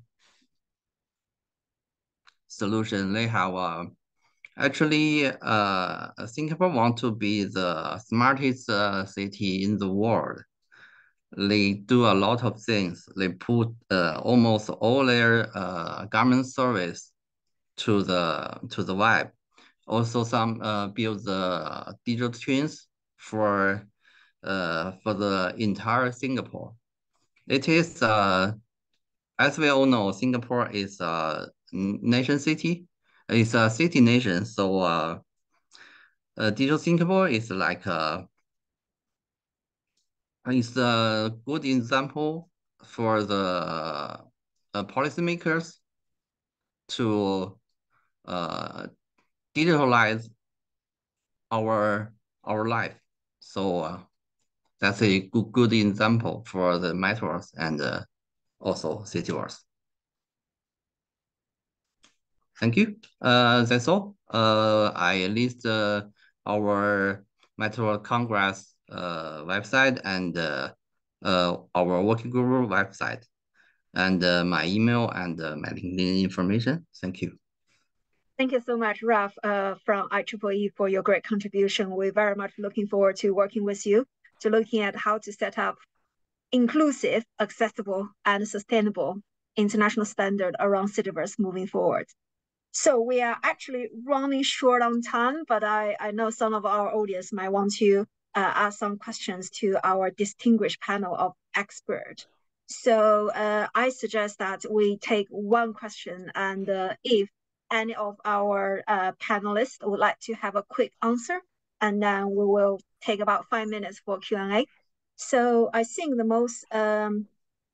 the question that most people talk about today is about accessibility inclusion of the Cityverse, especially when it evolves in so many different technology. So my question to the panel is, when we are trying to build a people-centered future Cityverse, how can we ensure it's really inclusive of people from all kinds of backgrounds, all countries, all cities? So I wonder if any of our speaker would like to volunteer to give a few quick words on this question. You can turn on your camera now.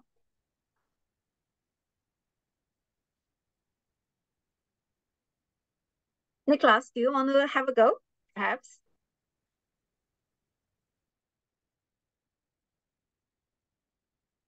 Oh, Roland, go ahead.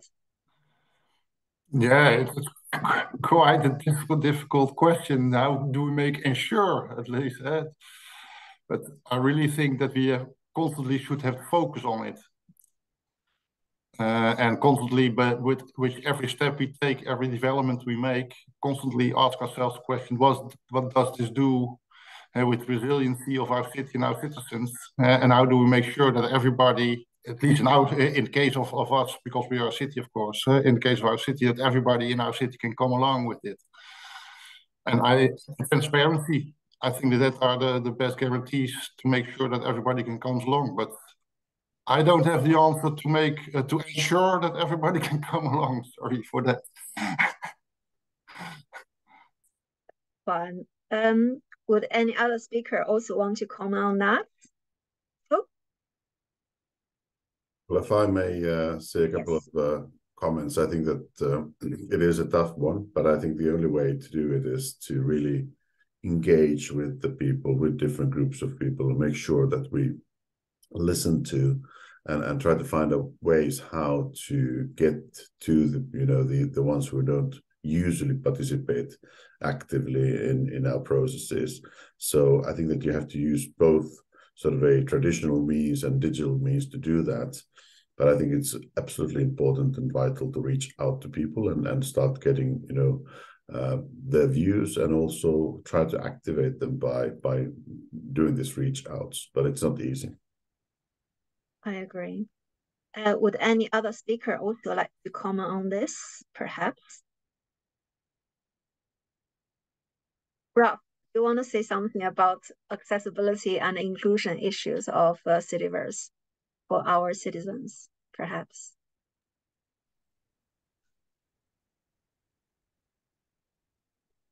Sorry, I didn't get the question. The question is, how can we make sure the future of Metaverse in the city environment will be accessible to people from different backgrounds, from different cities, different part of the world, etc.? Well, that's a good question. And for my perspective, the metaverse is, the key for the success of the metaverse is to be more accessible. We need all devices, like not only the headset or smart glasses. We need everything like a smartphone, like PC. It all can access the metaverse. So that's one of the key challenges for the metaverse and for the standardization. So that's my opinion. Thank you. Cool. Thank you. So we have such a intellectually stimulating discussion today. And now we will move on to the last part of the webinar, for which I would like to give the floor to Christina Bruetti, which is a counselor of ITU Focus Group on Metaverse, to do the closing remarks. Christina, over to you. Distinguished guests, ladies and gentlemen, as we conclude today's webinar on how to successfully develop the People-Centred Citiverse, on behalf of the International Telecommunication Union, I'd like to express my sincere gratitude to all who have contributed to the success of this important event. Firstly, I'd like to thank Dr. Christina Janzang, the CEO of the Metaverse Institute, for partnering with us to organize this insightful webinar.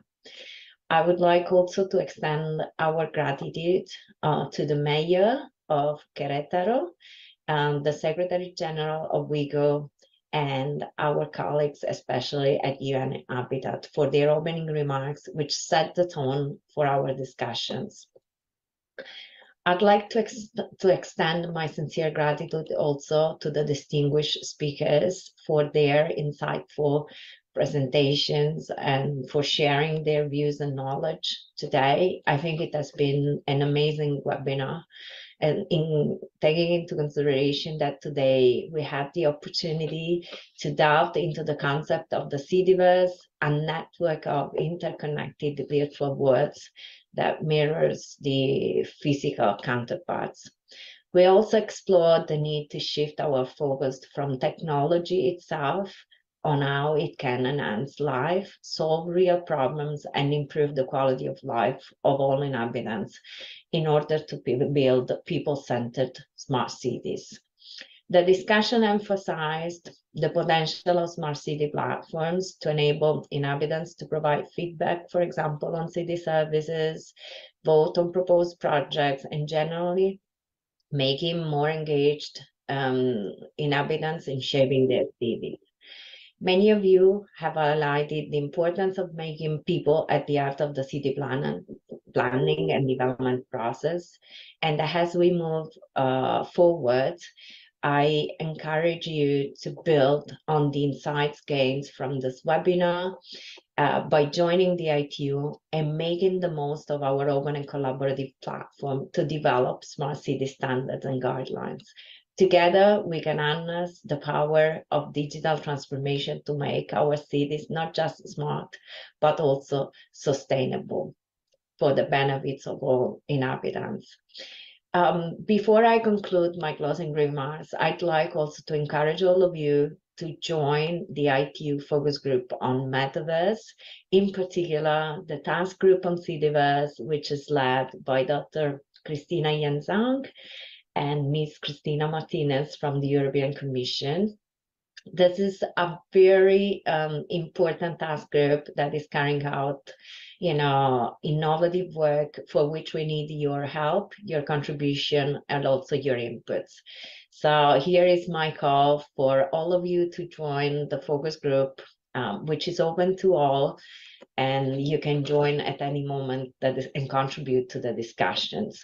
To stay engaged with the ITU and other future webinars, I invite you also to visit our digital transformation website and to participate in our initiatives. The journey towards a people-centered cityverse is a collective one and needs input from a variety of sectors, industry, and experts. Once again, I extend my deepest thanks to all panelists, to all participants for your insightful contributions, and I look forward to our continued collaboration on this important topic. Thank you. Thank you so much, Christina, for your wonderful concluding remarks. And I would like to take this opportunity again to thank all our distinguished panelists, our lovely audience, for spending those wonderful 2 hours, discussing how we can create future, people-centered cityverse for the benefits of all. And as mentioned before, we have the task group on cityverse. So if you want to join, feel free to contact us anytime. And we look forward to seeing you again at the next episode of the ITU webinar. Thank you so much and have a lovely day. Bye-bye. Ciao.